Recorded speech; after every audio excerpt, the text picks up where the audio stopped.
جو ہے چیز انسٹنٹلی اس کو نہ دی جائے، اس کو بتایا جائے اس کو کہ بھائی یہ مل جائے گی آپ کو چیز، اس کے لیے آپ کو یہ چیزیں کرنی ہوں گی، اس سے کام لیں اس کے بدلے میں، اس کو ویٹ کروائیں، ٹائم باؤنڈ کروائیں، تاکہ اس کے اندر صبر پیدا ہو۔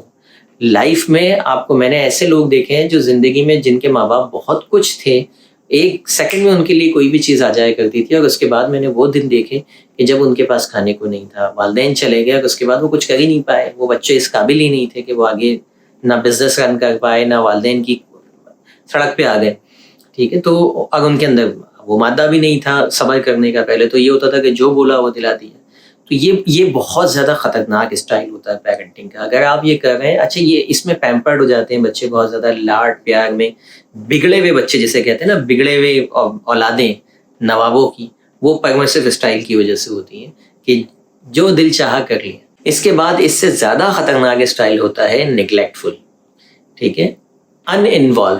اس میں غریبی امیری کا کوئی تعلق نہیں ہوتا، یہ دونوں میں پائی جاتی ہے۔ مطلب بچہ کیا کر رہا ہے اس سے کوئی فرق ہی نہیں ہے۔ یہ امیر باپ کو بھی بہت سارے ایسے باپ ہوں گے جس کو فرق ہی نہیں ہے، کمانے سے ہی فرصت نہیں اس آدمی کو، اور غریبوں میں بھی بہت ملیں گے کہ وہ اس کو فکر ہی نہیں ہے کہ اولاد کیا کر رہی ہے، ٹھیک ہے، اس نے اپنا اتنا کما لینا ہے کہ دال روٹی چلتی ہے، اس کے بعد دوست آ گئے، اس کے بعد رات ہو گئی، صبح رات کو سو گئے، صبح کام پہ نکل گئے۔ دے ڈونٹ کیئر اباؤٹ کہ بچے کیا کر رہے ہیں، کیا نہیں کر رہے، کیا پڑھ رہے ہیں، کیا نہیں پڑھ رہے۔ ٹیچرس ڈائری میں لکھ کے دے رہے ہوتے ہیں، والدین کی طرف سے کوئی جواب نہیں آ رہا ہوتا، ٹھیک ہے۔ ان انوالوڈ پیرنٹ ہوتے ہیں، ان کو کوئی خاص فرق نہیں پڑ رہا ہوتا۔ ہر اسکول کے اندر ایسے لوگ ملیں گے جو آتے ہی نہیں، میٹنگس میں بھی نہیں آتے، ٹھیک۔ یہ انتہائی خطرناک اسٹائل ہے۔ آپ چیک کیجئے کہیں آپ کا اسٹائل یہ والا تو نہیں ہے کہ بچوں سے آپ کو فرق نہیں پڑ رہا۔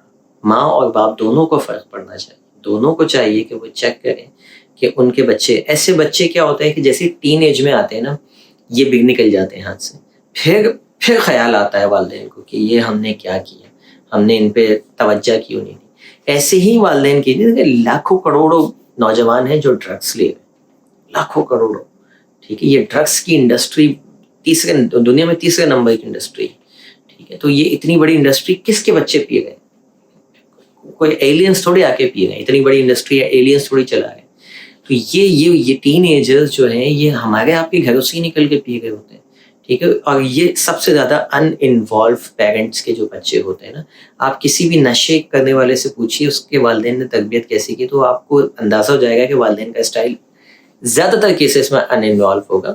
اس کا ہرگز مطلب یہ نہیں ہے کہ آپ جو ہے اتھارٹیرین ہیں تو آپ کے بچے ڈرگس نہیں لیں گے، یا آپ پرمسو ہیں تو نہیں لیں گے، لیکن زیادہ تر ان انوالو جو لوگ ہوتے ہیں، آپ خود میری بات سے اگری کر رہے ہوں گے کہ جن والدین کو فکر ہی نہیں ہوتی، انہی کے بچے جاتے ہیں الٹے سیدھے کاموں میں پڑ جاتے ہیں۔ تو یہ 4 اسٹائل ہیں، ان میں جو بہترین اسٹائل ہے سب سے زیادہ وہ ڈیموکریٹک اسٹائل ہوتا ہے، جس میں ہر اسٹائل کے اپنے فائدے نقصانات ہیں۔ کچھ میں آپ بولیں گے کہ وہ ان انوالو میں کیا فائدہ ہے، ان انوالو میں یہ فائدہ ہے کہ بچہ تو تباہ ہو گیا، والدین چل کر رہے ہیں، ٹھیک ہے، تو بڑی ریلیکسنگ لائف ہوتی ہے، تو فائدے نقصانات تو ہر جگہ ہوتے ہیں۔ لیکن ڈیموکریٹک میں جو ہے وہ سب سے زیادہ فائدے ہوتے ہیں۔ جو اتھارٹیرین ہے، ڈو ایز ڈائریکٹڈ والے، اس میں ایک فائدہ یہ ہوتا ہے کہ بچے بہت زیادہ جو ہے وہ شیڈیول کے پابند ہوتے ہیں، ڈسپلن ہوتے ہیں۔ آپ کو ایسے بچے اکثر نظر آئیں گے، وہ بہت زیادہ اسٹرکٹ پیرنٹنگ کی وجہ سے ہوتے ہیں، لیکن ان دا لانگر رن آگے چل کے ان کو نقصان ہو رہا ہوتا ہے، کیونکہ وہ ایکسپریس کرنا سیکھ ہی نہیں رہے ہوتے۔ تو اپنے پیرنٹنگ اسٹائل کو دیکھیے، ہر جگہ پر ہر پیرنٹنگ اسٹائل بھی نہیں چلتا، سچویشن کے حساب سے بھی ہوتا ہے۔ کہیں آپ کو اتھارٹیرین بننا ہوتا ہے، بعض اوقات آپ بہت ڈیموکریٹک ہیں، لیکن آپ کو سچویشن کے حساب سے کبھی آپ کو بہت زیادہ اسٹرکٹ ہونا پڑتا ہے کہ ڈو ایز ڈائریکٹڈ کسی معاملے میں۔ جب آپ کو لگے کہ بچہ بھائی ہاتھ سے نکل رہا ہے تو تھوڑا سا آپ نے کنٹرول کرنے کی، but not all the time, ٹھیک ہے۔ تو یہ چاروں اسٹائل میں نے آپ کے سامنے رکھے، اس میں دیکھیے آپ کی کیا اسٹائل ہے، اس میں دیکھیے کون سا اسٹائل کب کون سی جگہ پہ فٹ ہو سکتا ہے، اور کون سے اسٹائل کو ہم عموماً جرنلی اپنائیں، جیسے ڈیموکریٹک اسٹائل عموماً جرنلی آپ اپنائیں، اتھارٹیرین کو کبھی کبھی رکھیں۔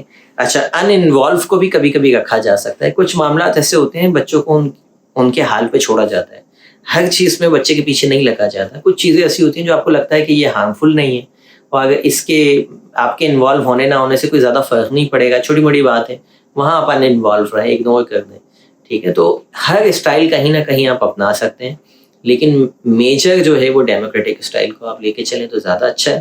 امید ہے آج آپ کو کافی کلیئرٹی مل گئی ہوگی مختلف اسٹائل کے حوالے سے.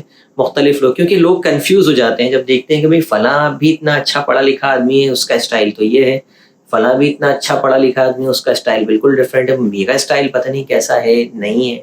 تو یہ چاروں اسٹائل میں نے اسی لیے آپ کے سامنے رکھ دیے. ملتے ہیں انشاءاللہ کسی اور ویڈیو میں. Thank you for watching. اللہ حافظ.